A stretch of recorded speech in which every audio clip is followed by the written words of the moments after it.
Bien, que empezaremos resolviendo este ejercicio que habíamos dado de tareita, que tenemos esta configuración de resortes de forma vertical con un bloquecito con una esfera de masa M. ¿Ya? Una masa cuelga de un sistema de resortes combinados, como se muestra en la figura. Determine la frecuencia de oscilación del sistema. Tome los siguientes valores de la constante elástica de resortes y la masa de la esfera. La K1, 500 newtons por metro, K2, 300 newtons por metro, K3, 250 newtons por metro y la masa de la esfera que cuelga 0.5 kilogramos. Muy bien, entonces se trata de un sistema masa-resortes, solo que hay que simplificar un poco más la configuración de resortes que tenemos acá. ¿No? Porque habíamos visto, ustedes lo habían demostrado, que el periodo de oscilación del sistema masa-resorte no depende del ángulo en el cual oscila el sistema, ¿no? Si es horizontal, va a ser lo mismo si el ángulo es 30, 60 grados o, como en este caso, 90 grados, cuando es el sistema totalmente vertical.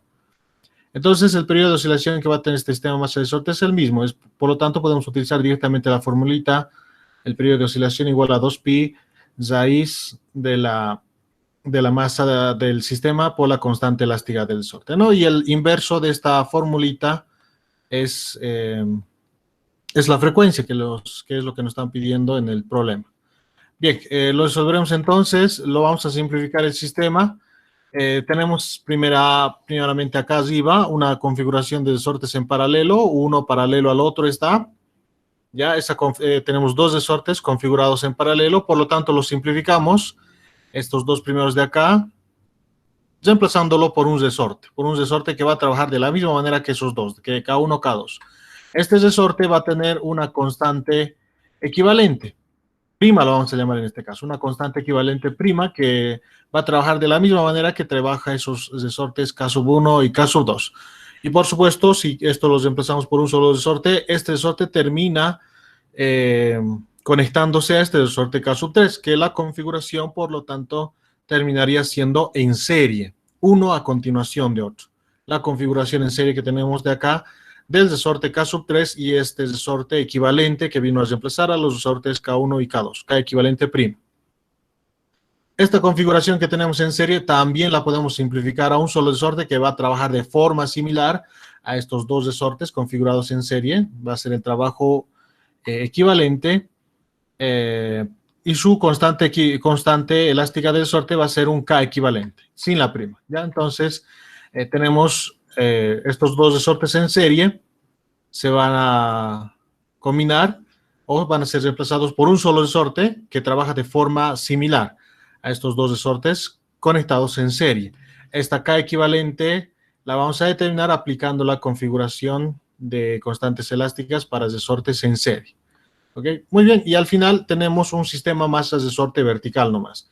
Ahí tenemos una masa, un resorte, esto oscila de forma vertical, el periodo con el que oscila es 2pi raíz de la masa por la constante equivalente, ¿no? Que es la constante de este resorte. El inverso de esto es justamente la frecuencia, que sería 1 sobre 2pi raíz de K equivalente sobre la masa. La masa ya lo conocemos, 0.5 kilogramos. Esta constante equivalente de este resorte simplemente hay que determinarlo. Entonces, haremos todo ese trabajo, ¿no? Para determinar esta constante equivalente, necesitamos estas constantes que las vamos a conocer. Caso 3 es dato. K equivalente es lo que nos falta para conocer el K equivalente de la configuración de resortes en serie.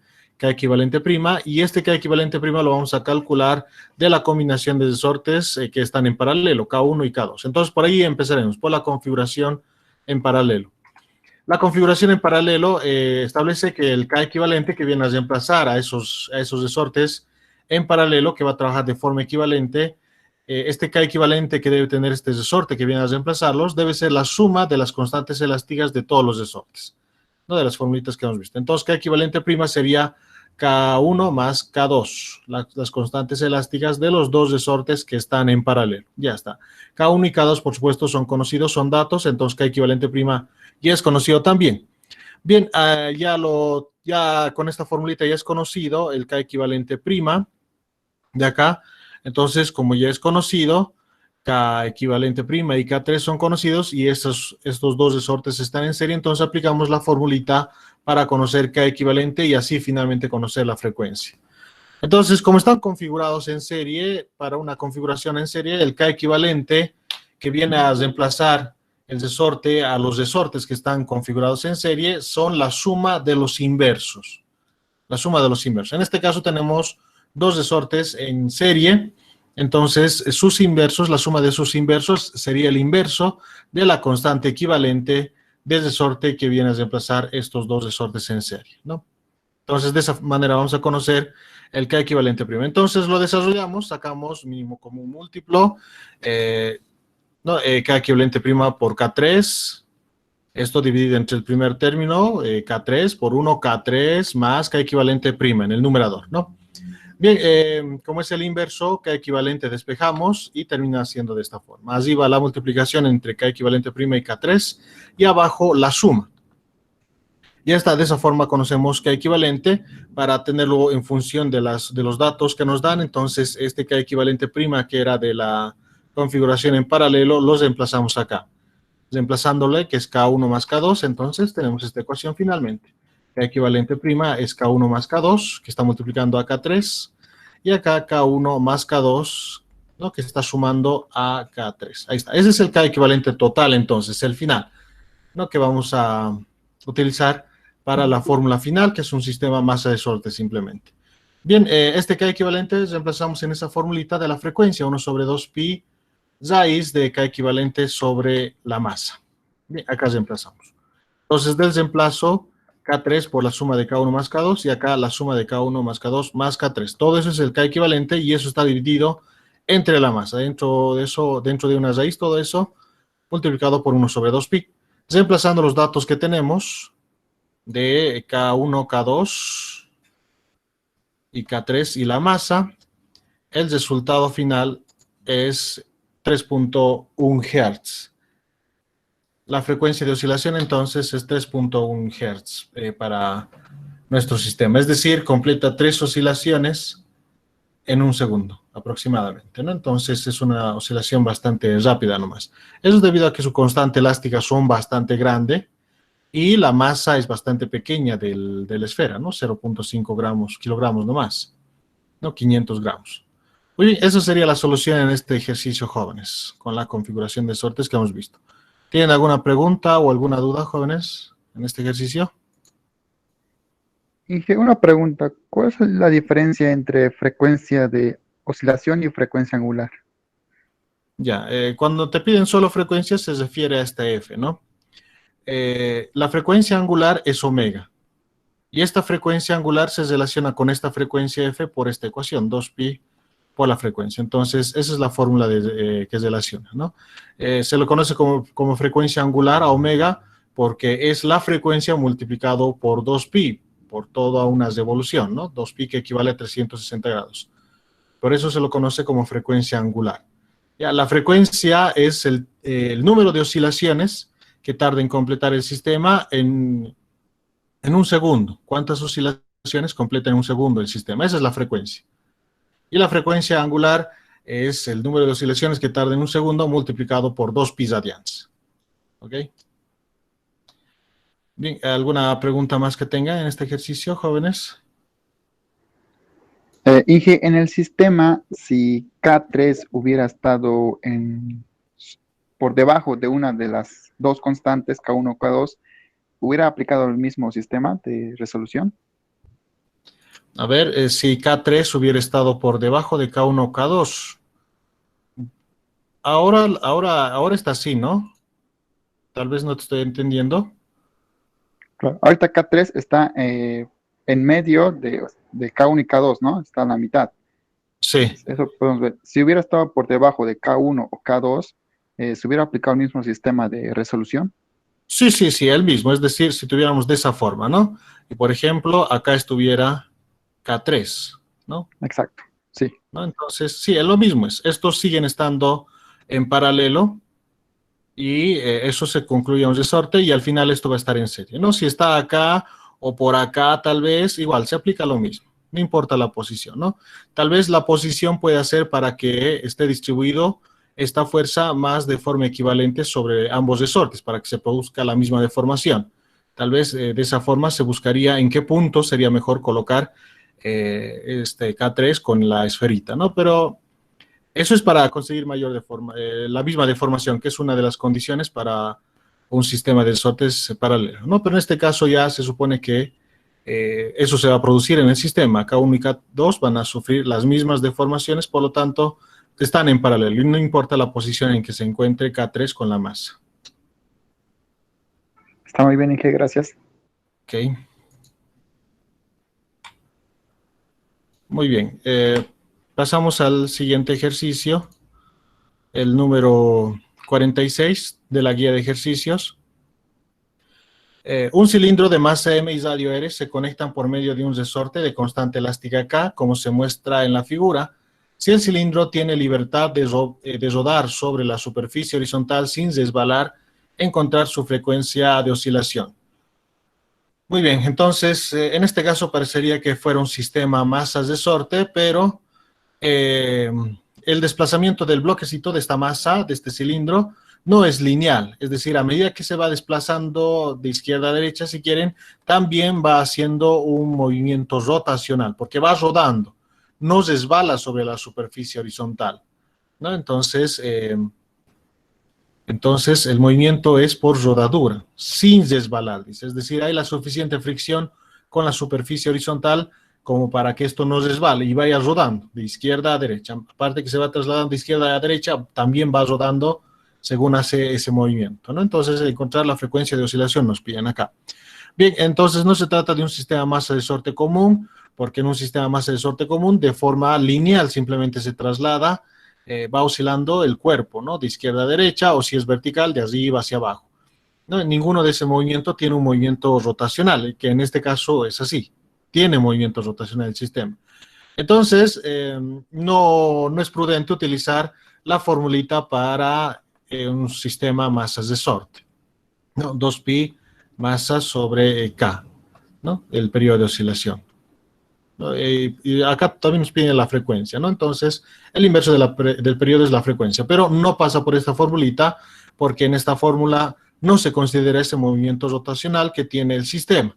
Así que la estrategia en este caso va a ser deducir la ecuación diferencial de un movimiento oscilatorio simple, ¿no? Llegar a esa forma de la ecuación, ¿no?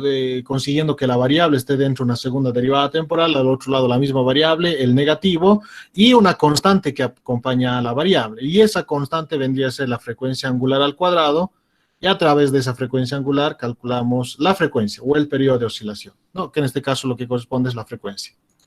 Bien, entonces analizaremos el sistema y deduciremos esa ecuación a través de una sumatoria de fuerzas y la definición de rodadura de un movimiento rígido. Entonces, en el sistema tenemos todas las fuerzas que están actuando, tenemos la fuerza normal, el peso de este cilindro y la fuerza elástica debido a las deformaciones del resorte y la fuerza de fricción. En el sistema hay fricción en la superficie de contacto debido a que no resbala, porque si no hubiera fricción, este disquito simplemente va resbalando de izquierda a derecha y no gira, no resbalaría, porque no hay fricción.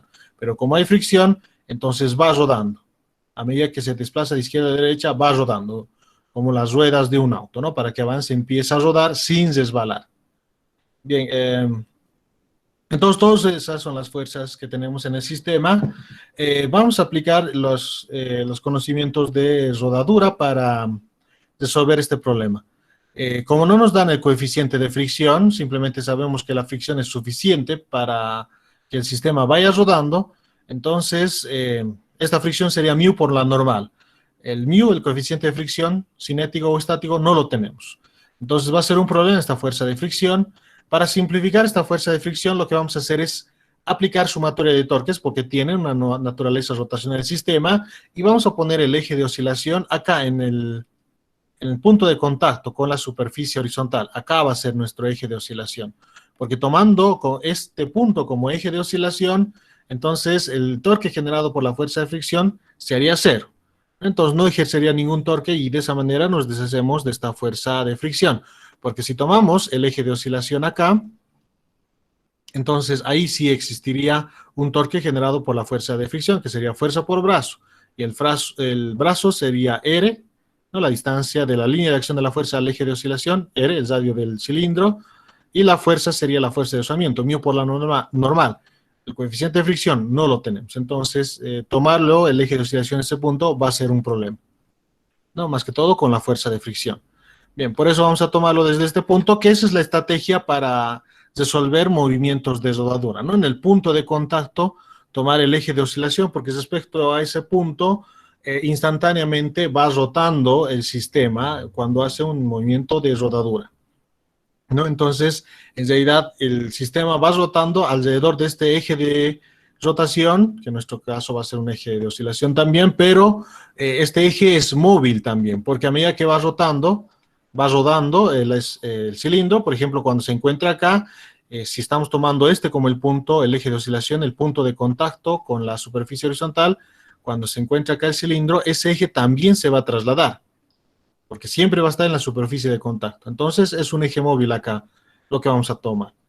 Muy bien, entonces respecto a ese eje, aplicamos sumatoria de torques igual al momento de inercia por la aceleración angular. Tomando ese punto como eje, nos deshacemos de varias fuerzas. La que más importa es la fuerza de rozamiento, ¿no? El torque generado por la fuerza de rozamiento.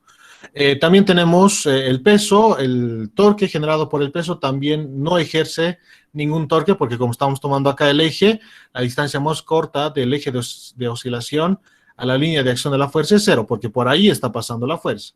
Entonces, el peso tampoco ejerce ningún torque, y lo mismo la normal. La normal es la fuerza de contacto con la superficie horizontal, del cilindro con la superficie horizontal, y como esta fuerza normal está pasando por el eje de oscilación, esa distancia del eje a la línea de acción de la fuerza también es 0. Entonces, tampoco ejerce torque la fuerza normal. El único que ejerce torque es la fuerza elástica. La fuerza elástica, ¿no? Que sí es conocido la constante elástica de resorte, porque el problema es literal, entonces no hay problema por ese lado, ¿no? Por la ley de Hooke, menos K por X, esta fuerza elástica, y esta sí ejerce torque porque no pasa por la línea de acción de la fuerza. Hay una distancia desde el eje de oscilación a la línea de acción de la fuerza, y esa distancia es R, el radio del cilindro. Entonces, el torque generado por la fuerza elástica es fuerza por brazo. Acá la fuerza es la fuerza elástica y el brazo es R. Entonces, el único torque es debido a la fuerza elástica, ¿no? Fuerza por brazo. La fuerza es fuerza elástica y el brazo es R. Igual al momento de inercia del sistema respecto a este eje de oscilación, por supuesto, respecto a ese eje, hay que analizar el momento de inercia por la aceleración angular, alfa. Ya sabemos que esta aceleración angular es variable, por lo tanto, en su forma diferencial, derivada segunda de la posición angular respecto al tiempo, y la fuerza elástica por la ley de Hooke es menos K por X. Entonces, menos K por X, R, el brazo, derivada segunda de la posición angular respecto al tiempo. Entonces, acá tenemos una variable, ¿no? La posición angular está dentro de una segunda derivada temporal, pero al otro lado no tenemos tita, y tita debe estar al otro lado. Pero no hay mucho problema porque X lo vamos a relacionar con tita. Y lo que nos falta es calcular este momento de inercia respecto al eje de oscilación que estamos tomando. Bien, ese momento de inercia es del cilindro. El cilindro, su momento de inercia respecto a su centro de masa es 1/2 mr cuadrado, pero el eje de su centro de masa acá queda justamente en su centro geométrico. Ahí está el centro de masa del cilindro, y el eje no pasa por ahí, sino pasa por acá abajo. Entonces hay que llevar el eje de oscilación acá, a este punto. Hay que desplazarse toda esta distancia R. Entonces aplicamos Steiner para conocer el momento de inercia respecto al eje que estamos tomando, que es en la parte inferior. Entonces el momento de inercia respecto al centro de masa, 1/2 mr cuadrado, que es este de acá, y centro de masa, más la masa del cilindro, que es M, por esa distancia al nuevo eje de oscilación, y esa distancia es R. Por eso mr cuadrado acá, ¿no? La distancia es R, y esa distancia elevada al cuadrado. Entonces, acá se ha aplicado Steiner en el momento de inercia del sistema. Muy bien, ahora trabajamos para X, porque necesitamos tener la misma variable. Todo esto es una constante, va a pasar a dividir, no va a representar mucho problema.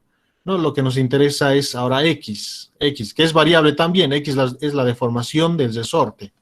Es la deformación del resorte. Entonces, se relaciona con el desplazamiento angular tita, con la ecuación de la definición de arco. acá se ha simplificado un poquito el sistema, 1 más 1/2, 3 medios, ¿no? O 1.5. Entonces, acá se simplifica en el radio. 3 medios m pasa a dividir por medios extremos, el 2 termina en el numerador, ¿no? Y un r quedó en el lado derecho y aparece acá en el denominador.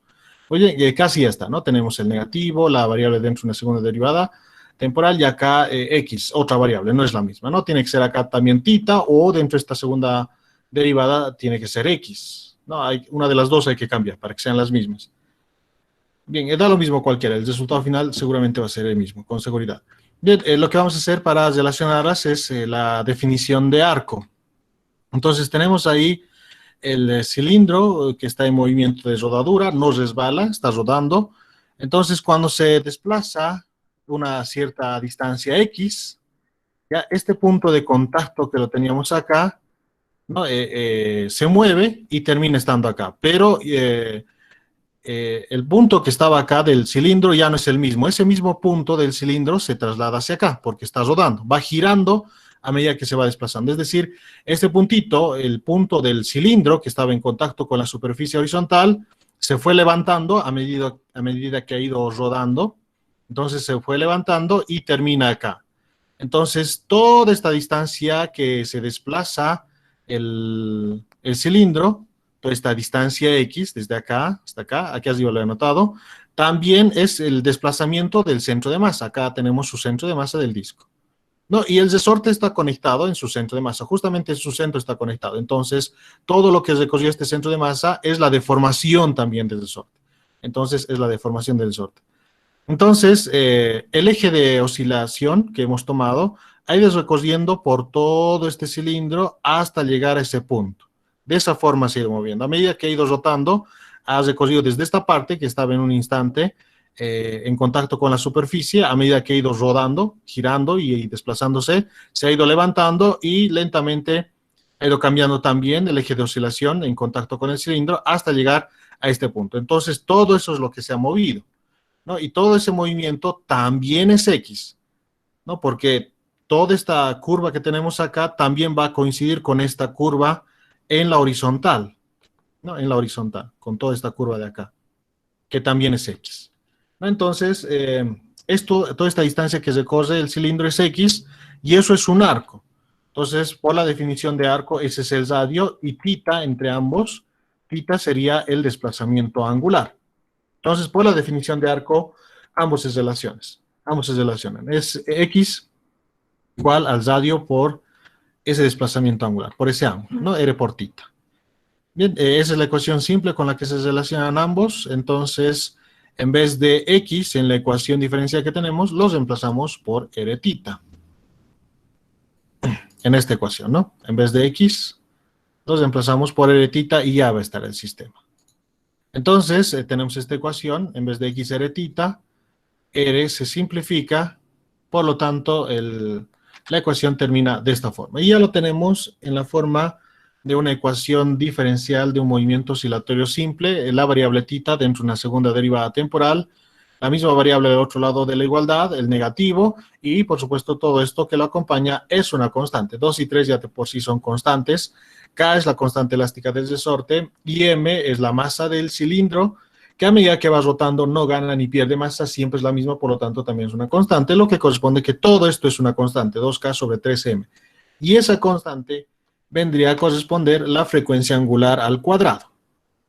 Bien, entonces de esa forma obtenemos la frecuencia angular al cuadrado.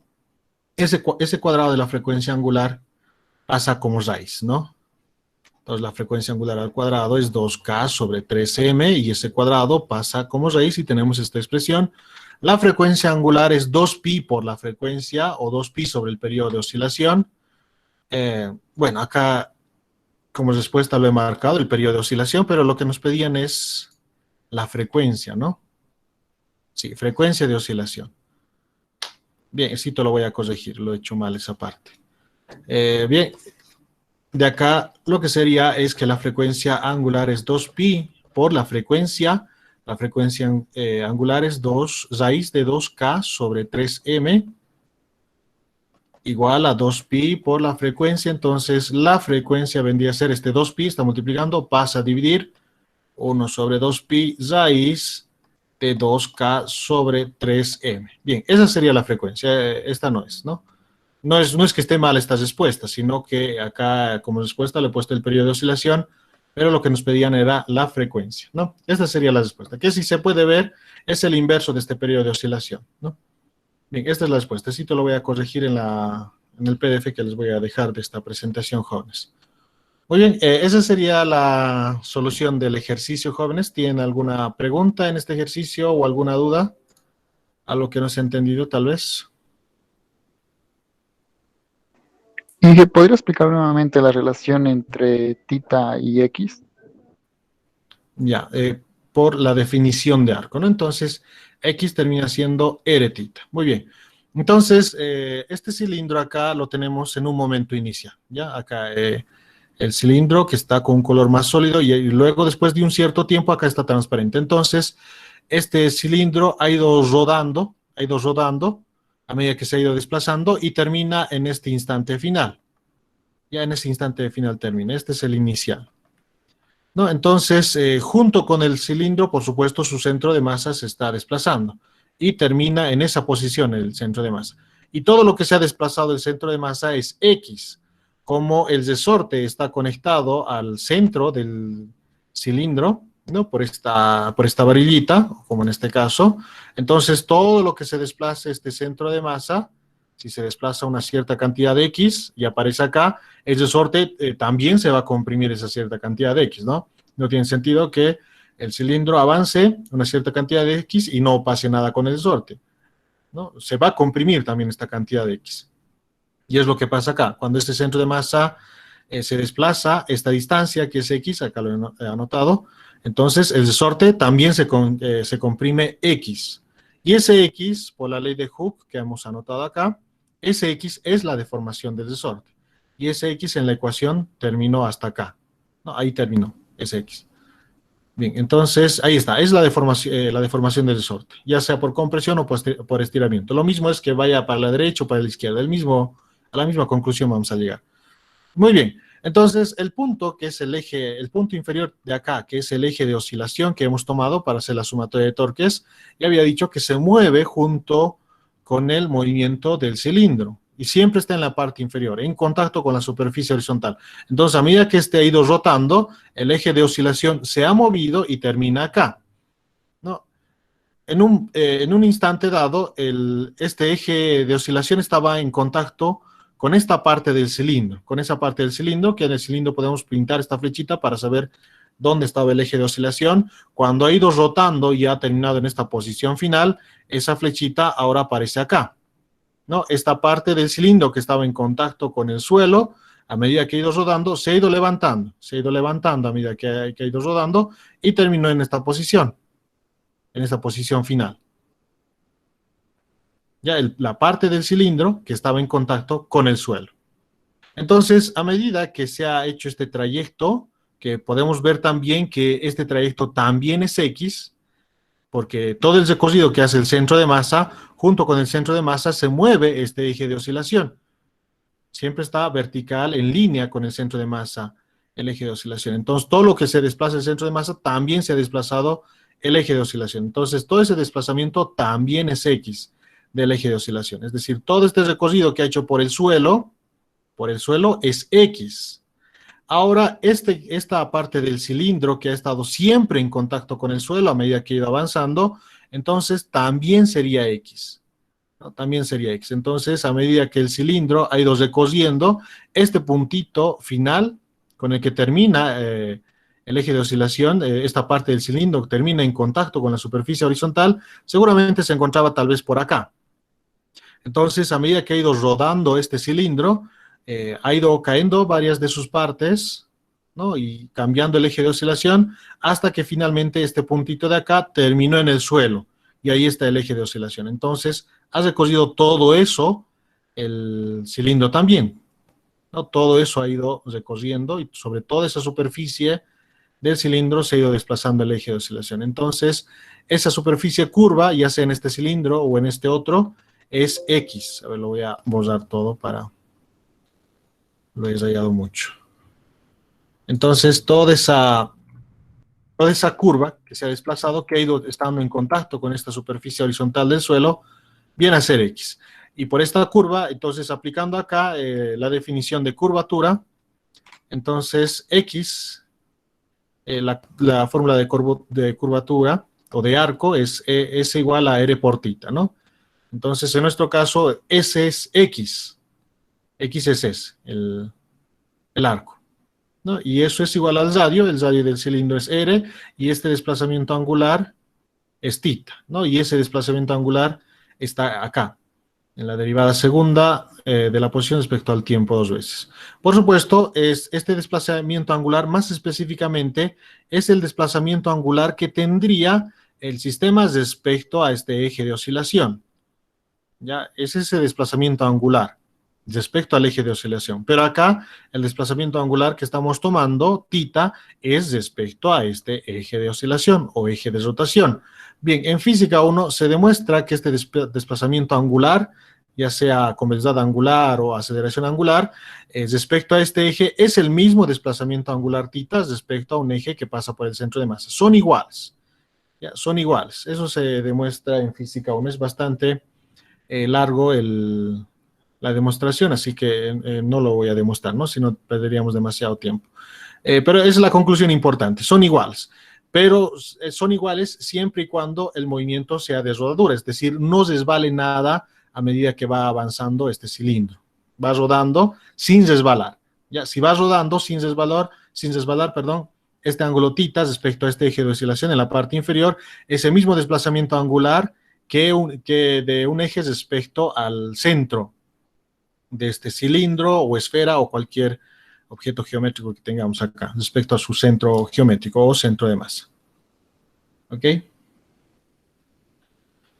Muy bien, ¿alguna pregunta más en este ejercicio, jóvenes? No, muy bien.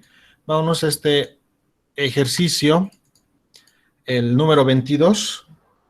En la figura se puede apreciar una placa cuadrada con una perforación circular en su centro. Los lados de la placa mide 20 centímetros y el lado de la perforación circular es 5 centímetros.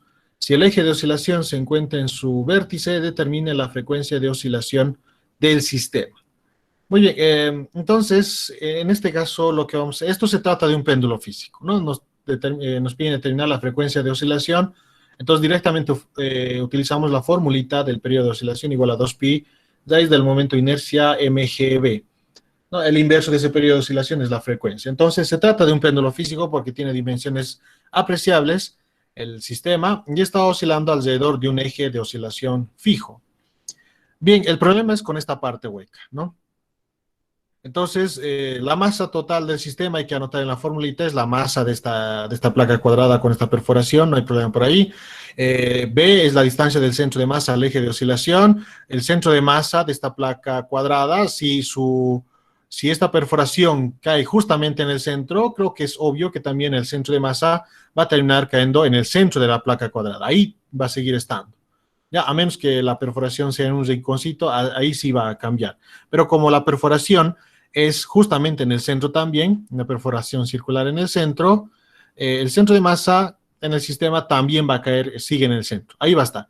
Entonces, la distancia del centro de masa al eje de oscilación, que es B, la vamos a poder calcular, no hay ningún problema. Ya aplicamos una estrategia parecida, ¿no? L medios, con Pitágoras lo hemos hecho, L medios al cuadrado más L medios al cuadrado y raíz, ¿no? Entonces, lo mismo vamos a hacer acá. Bien, para el momento de inercia.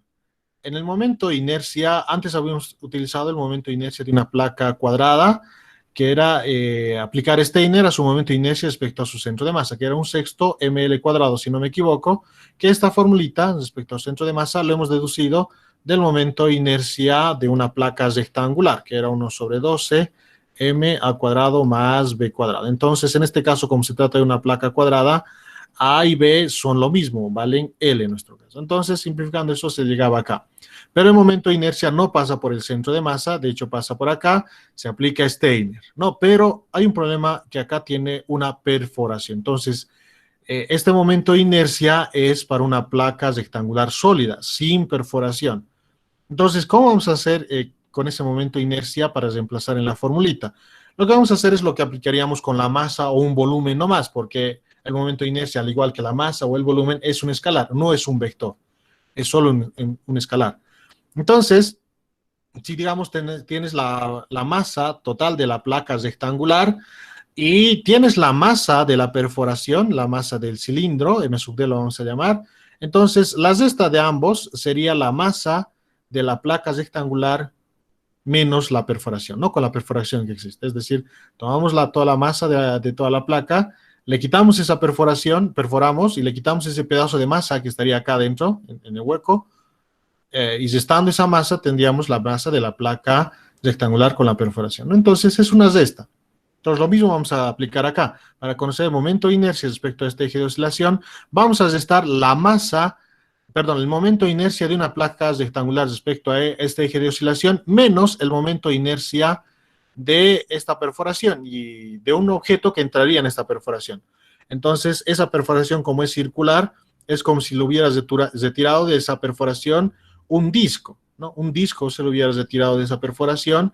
Entonces, al momento de inercia de la placa rectangular, habría que restarle el momento de inercia de un disco respecto al eje de oscilación, ¿no? La suma o la resta, siempre hay que percatarse de que sea respecto al mismo eje de oscilación. Entonces, les restamos el momento de inercia de un disco, porque eso es lo que estaríamos sacando. Ese pedacito estaríamos sacando de esta placa finalmente perforada, ¿no? Entonces, es la estrategia para el momento de inercia, ¿no? El trabajo es ahí nomás, en el momento de inercia, porque todo lo demás es sencillo.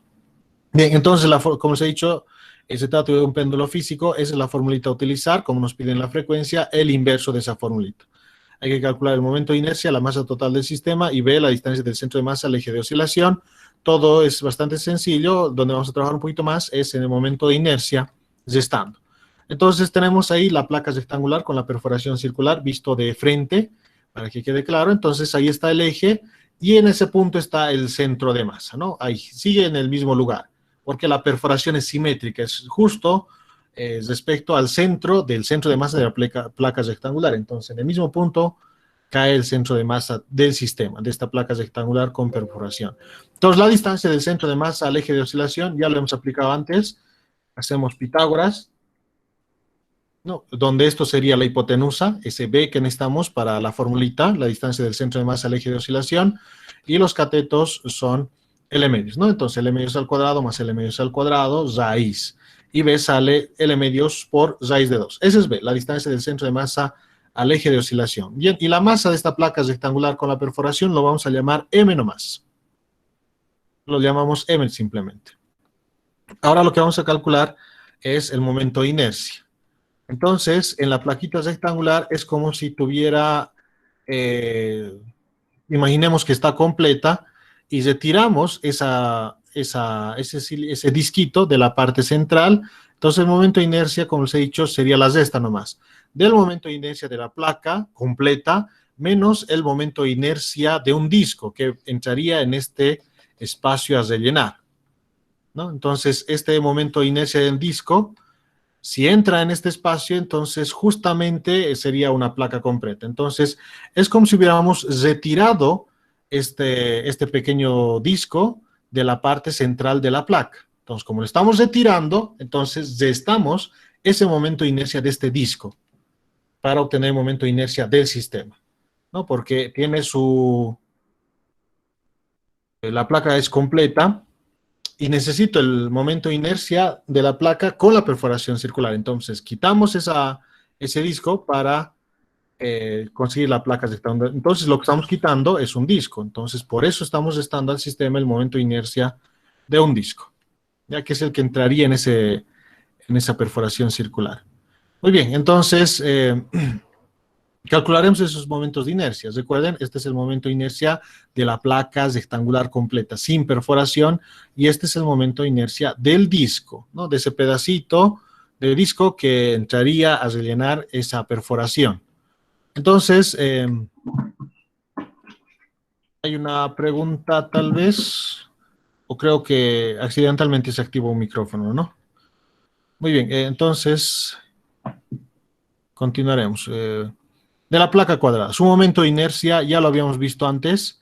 lo habíamos deducido a través del momento de inercia de una placa rectangular, donde A y C son iguales, y esto habíamos visto que se reduce finalmente a un sexto masa de la placa L al cuadrado, ¿no? Este momento de inercia de la placa es completa, ¿ya? Es decir, la masa de esta de acá, esta M sub P que tenemos acá, corresponde a que sea la masa de toda la placa rectangular, es decir, completa también, sin perforación. Sin perforación. No, este I de acá es el que tiene perforación. Y esta es la completa, sin perforación, y por eso estamos restando el momento de inercia del disco, que entraría en esta sección, ¿no? Les restamos porque tiene esa perforación. Lo mismo que haríamos con un volumen, ¿no? O una masa, ¿no? Si tenemos la placa rectangular completa y les restamos la masa de ese disquito, tendríamos la masa de la placa rectangular con perforación, ¿no?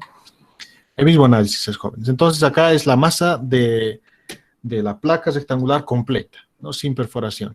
Bien, pero este momento de inercia es respecto a su centro de masa, pero el eje no pasa por el centro de masa, sino está acá, en un extremo. Entonces aplicamos Steiner para llegarlo a ese punto. Entonces más la masa de la placa por esa distancia al cuadrado, ¿no? Que en este caso esta distancia es la misma, porque acá está el centro de masa de la placa rectangular completa, y esa distancia al nuevo eje de oscilación es L medios raíz de 2. L medios raíz de 2. Bien, simplificamos un poco, ¿no? Tenemos L cuadrado, el cuadrado se va con esta raíz, entonces 2 sobre 4 tendríamos un medio acá, ¿no? Se va, este cuadrado afecta a todos, ¿no? Entonces a la raíz se desaparece con el cuadrado, y 2 al cuadrado, 4. Entonces 2 entre 4, un medio acá, y de la factorización queda un sexto. Acá MPL cuadrado se ha factorizado. Bien, entonces la simplificación de eso queda 2/3 más de la placa L al cuadrado. Ahí está. Tenemos el momento de inercia de la placa completa respecto a este eje de oscilación. Ya está listo para estarse acá. Ahora nos falta el momento de inercia del disco, que también tiene que estar respecto al mismo punto, respecto al mismo eje de oscilación. El momento de inercia de un disco respecto a su centro de masa es un medio mr cuadrado, ¿no? Entonces, ¿el disco dónde está? Justamente en la perforación, ¿no? Acá está el disco, y su centro de masa del disco que estuviera acá dentro de esa perforación queda ahí, justamente en su centro también. Entonces, ese momento de inercia, un medio mr cuadrado para el disco, es respecto a un eje que pasa por acá, por su centro de masa, pero nuestro eje está acá. Entonces, aplicamos Steiner para llevarlo a ese eje, el momento de inercia del disco. Entonces, aquí está el momento de inercia respecto al centro de masa, aplicamos Steiner más masa del disco. ¿Y cuál es esa distancia? Esa distancia también es la que habíamos calculado antes, ¿no? Esa distancia también es L medios raíz de 2 para el momento de inercia del disco. Entonces, más md cuadrado, y esa distancia es L medios raíz de 2. Ahí está. Entonces, simplificamos un poco también y factorizamos la masa del disco. La masa del disco es la masa que entra en esa perforación. Entonces, L cuadrado sobre 2 de la factorización, L cuadrado sobre 2, porque 2, raíz de 2 al cuadrado, 2 simplemente en el numerador, y en el denominador 2 al cuadrado, 4. Entonces, 2 entre 4, un medio, 2 en el denominador. Este 2 se puede factorizar, entonces un medio, la masa del disco, R cuadrado más L cuadrado. Ahí está el momento de inercia del disco respecto al mismo eje de oscilación. Entonces, los reemplazamos en esta formulita para realizar la resta. 2/3 masa de la placa L al cuadrado, el momento de inercia de la placa completa sin la perforación, y este es el momento de inercia del disco, el que estamos retirando de la placa. Muy bien, pero acá las masas son distintas. Esta es la masa de la placa completa y esta es la masa del disco que entraría en esa perforación, ¿no? Entonces, se relacionan con la masa de la placa con la perforación, se relacionan por el medio de la densidad, porque todo se trata del mismo material. El pedazo de disco que estamos sacando del centro de esta placa cuadrada es del mismo material de la placa cuadrada. Entonces, como es del mismo material, tienen la misma densidad. Entonces, la densidad es masa sobre volumen. La masa de la placa con la perforación dividida entre el volumen de la placa con la perforación. El mismo resultado se obtiene si dividimos la masa de la placa completa sin perforación dividida entre el volumen de la placa completa sin perforación, y lo mismo tendríamos si dividimos la masa de ese disco que hemos sacado del centro de la placa entre el volumen del disco, ¿no? Porque todo es el mismo material, la misma densidad. Bien, entonces relacionamos. Por ejemplo, utilizamos primero esta igualdad de acá y despejamos la masa de la placa. Este volumen de la placa que está dividiendo pasa a multiplicar. Recuerden, esto de acá es la masa y el volumen de la placa completa sin perforación. Y este V y M de acá es la masa y el volumen de la placa con perforación.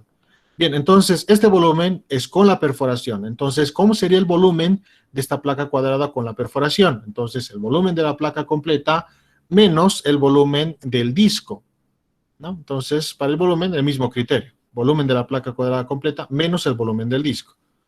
Entonces, la placa completa, como se trata de una placa cuadrada, la multiplicación de todos sus lados. L por L, y supongamos que el grosor es W.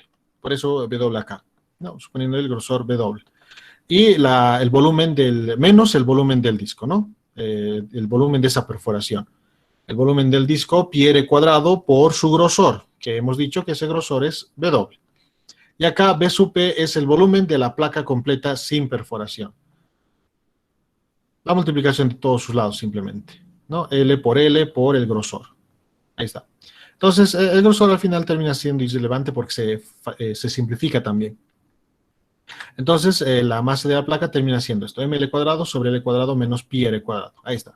Ahora utilizamos estas otras dos igualdades, la masa y el volumen de la placa con la perforación con la masa entre volumen del disco, para relacionar la masa del disco con esa masa de la placa rectangular con la perforación, ¿no? Entonces está, masa del volumen de la placa con la perforación, masa sobre volumen del disco, y ese volumen que estaba en el denominador pasó al otro lado a multiplicar. Bien, este volumen es de la placa con la perforación, ya lo habíamos hecho, es L cuadrado W menos pi r cuadrado W, y este volumen del disco, pi r cuadrado por el grosor, W. No, lo mismo que esto, ¿no? Lo mismo que esto. Bien, acá también el grosor se simplifica y la masa del disco termina siendo esta formita de acá, y eso los reemplazamos, esa masa del disco y la masa de la placa, esos dos los reemplazamos acá, en el momento de inercia del disco. ¿Ok? Muy bien, entonces, reemplazando acá esos dos resultados, entonces todo esto termina siendo de esta forma, ¿no? Ese es el resultado. Bien, entonces acá tendríamos L a la cuarta multiplicando, y acá tendríamos R a la cuarta multiplicando y R al cuadrado por L al cuadrado. Muy bien, entonces todo este momento de inercia hay que reemplazar en la frecuencia. Bien, un poquito desordenada la aparición de las presentaciones, pero ya no importa. Bien, factorizamos, si se puede ver, el denominador es el mismo en ambos casos, lo factorizamos, y la masa al final, como está en función de m, de la masa de la placa rectangular con la perforación, es común en ambos casos, entonces se lo factoriza también la masa. Entonces acá queda 2/3 L a la cuarta, que es la multiplicación de estos dos L's, y acá queda 1/2 R cuadrado, pi R cuadrado, ¿no? Que eso se va a multiplicar con estos de acá, R cuadrado más L cuadrado. Ese momento de inercia reemplazamos acá en la formulita para calcular la frecuencia. Entonces, ahí está. Todo eso es el momento de inercia que hemos calculado. Y acá arriba no teníamos ningún problema. La masa de la placa rectangular con la perforación es m.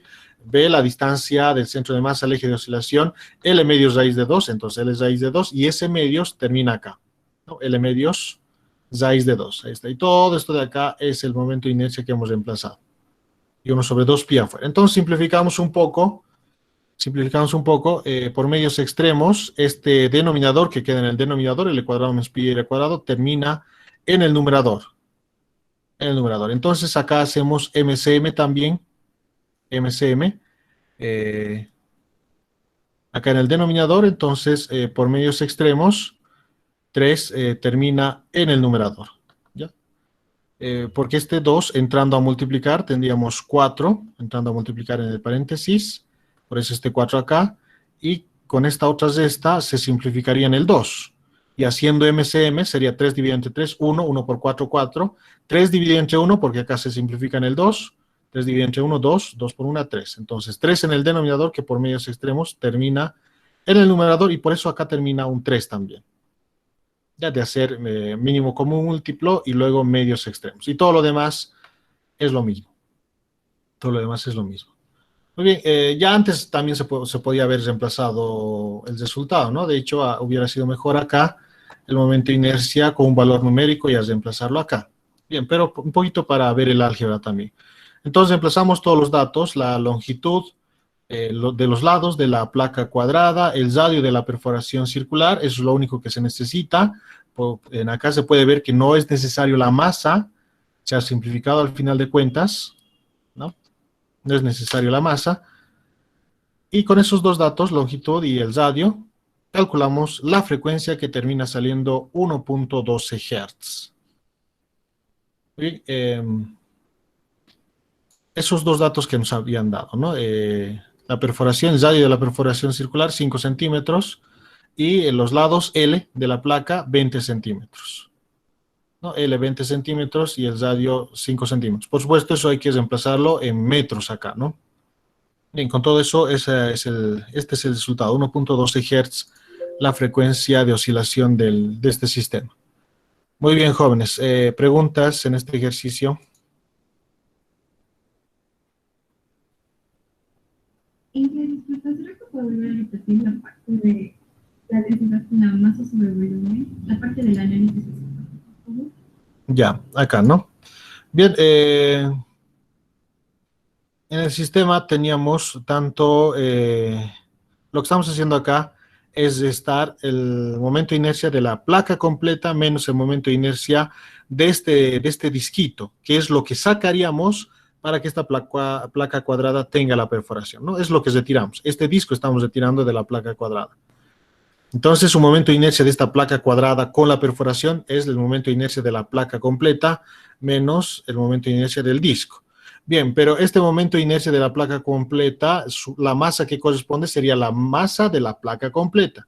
Y este momento de inercia del disco, lo que corresponde sería la masa del disco, ¿no? La masa del disco. Y al reemplazar ambos en la formulita tenemos esos dos, la masa de la placa y la masa del disco. En la formulita que vamos a utilizar para calcular la frecuencia, acá esta masa que tenemos es la masa de este sistema, de la placa cuadrada con la perforación, ¿no? Así perforada como está, la masa que tiene esta placa cuadrada con esa perforación es este M que tenemos acá, porque ese es el sistema que está oscilando, ¿no? Y en las fórmulas que hemos deducido, la masa del momento de inercia está en función de la masa de la placa completa y la masa del disco. Entonces, lo que se está buscando con estas densidades es poner la relación funcional de esta masa de la placa con M, que es la masa de la placa con la perforación. Y lo mismo esta masa del disco con M. Se está buscando relacionarlas para que podamos reemplazarlas, ¿no? En vez de, para que nos trabajemos con la masa de la placa o la masa del disco. Y esa relación la conseguimos a través de la densidad. La densidad es un valor constante, ¿no? Masa sobre volumen, para un mismo material siempre sale el mismo valor. Por ejemplo, para el oro, si tomamos la masa de una tonelada de oro, lo dividimos entre su volumen, seguramente el mismo resultado vamos a tener tomando la masa de un centímetro cúbico de oro y dividiéndolo entre su volumen, ¿no? Ese resultado de la densidad va a ser el mismo, porque se trata del mismo material. Entonces, lo mismo estamos haciendo acá. Estamos tomando la masa sobre el volumen para la placa cuadrada con la perforación, ¿ya? Con la perforación, y esta es la masa de la placa dividida entre su volumen sin la perforación, es decir, completa.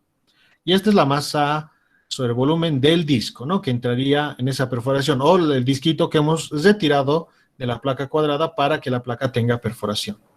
Ahí sería. Entonces, todas esas son iguales. Entonces, las igualdades que estamos utilizando es en primera instancia la masa de la placa completa sin perforación con la masa sobre el volumen de la placa con la perforación. Esas dos estamos utilizando acá, donde B sub P, la masa, el volumen de la placa sin la perforación que está dividiendo acá, pasa a multiplicar a M sobre B, ¿no? M sobre B. Y el mismo criterio para el volumen. Lo que se ha hecho en el volumen es, este B de acá es el volumen de la placa cuadrada menos el volumen del disco, ¿no? Menos el volumen del disco, porque tiene perforación. Este volumen es de la placa con la perforación. Entonces, se les resta este volumen del disco que viene a entrar ahí, donde W es el ancho de esta placa, ¿no? De esta placa cuadrada. El ancho es, ¿no? O el grosor, si quiere. Entonces, para generar esa perforación, entonces les retiras un disco con el mismo grosor para que se genere esa parte hueca, ¿no? B sub P es el volumen de la placa sin la perforación, por eso acá tenemos este mismo volumen que acá, pero acá no se les resta este volumen del disco. No se les resta porque en este volumen de acá, B sub P, es sin la perforación, y el volumen de acá del denominador es con la perforación, y por eso se les resta este volumen del disco. No, se hace un poco simplificando W y se llega a esta fórmula final. Acá ya se relaciona la masa de la placa completa con la masa de la placa con la perforación, ¿no? Con ese hueco. Entonces, esto se va a ir reemplazando acá. Esa masa se va a reemplazar ahí para tenerlo en función de M, para que al final justamente se simplifique con este M que tenemos en la formulita de la frecuencia.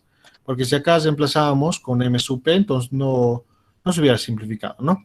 Para tener una expresión mucho más cómoda, simplemente se ha hecho eso también. Bien, para la masa del disco lo mismo se ha hecho y se ha trabajado ahora con estas dos igualdades. Masa sobre volumen del disco y masa sobre volumen de la placa con la perforación. Y eso está acá, ¿no? Entonces, acá en el denominador queda el volumen del disco. El volumen del disco queda en el denominador, pasa al otro lado a multiplicar a M sobre V. Entonces, ¿dónde está? Aquí está. La masa del disco, B sobre D, pasó acá a multiplicar. Lo que estaba en el denominador en el otro lado de la igualdad. Este volumen que está en el denominador es el volumen de la placa con la perforación, con ese hueco. Por eso acá ese volumen se le está restando ese hueco, el volumen de ese hueco, que sería un disco, ¿no? El volumen del disco se lo está restando acá. Este es el volumen de la placa completa y a esto se le está restando el disco, ¿no? Es decir, se le está aplicando ese espacio vacío en el centro. Este es el volumen del disco, acá está, ¿no? Se ha simplificado W y se llega a esta ecuación final. Igual en esta ecuación, MD se relaciona con M y este MD se está reemplazando en la formulita final, acá, perdón, acá. Entonces, MP, la masa de la placa completa y la masa del disco, se los reemplaza en esta formulita que ya están en función de M. Entonces, acá ya no tenemos masa de la placa completa y la masa del disco, sino que tenemos la masa de la placa con la perforación circular en su centro, ¿no? Entonces, ya está en función de M, que es la masa del sistema que está oscilando, ¿no? Esa es la masa de la placa cuadrada con la perforación, y ese está oscilando, ¿no? Entonces, era para eso, ¿no? Para conseguir esa masa en esta expresión, ahí tenemos el momento de inercia, y el momento de reemplazar este momento de inercia en la formulita, se simplifican con esta masa que está en el numerador, ¿no? Y demostrando al final de cuentas también que el periodo de oscilación o la frecuencia no depende de la masa del sistema oscilante, ¿no? Es decir, lo mismo va a tardar. Si acá tuviéramos una placa así cuadrada de metal, con esta perforación, si hacemos lo mismo de cartón, una de cartón con el mismo grosor, las mismas dimensiones, el mismo hueco, ¿no? En la misma dimensión del hueco, oscilaría lo mismo, tardaría lo mismo en ir y volver. Si es de esponja, lo mismo.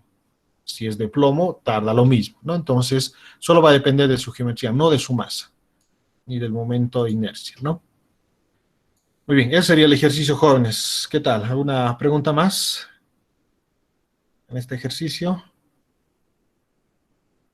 Nada, ¿no? Muy bien, entonces, quedaremos ahí, jóvenes. Esos serían los ejercicios para oscilaciones. Por supuesto, también vayan practicando por su cuenta, resolviendo ejercicios para que esté mucho más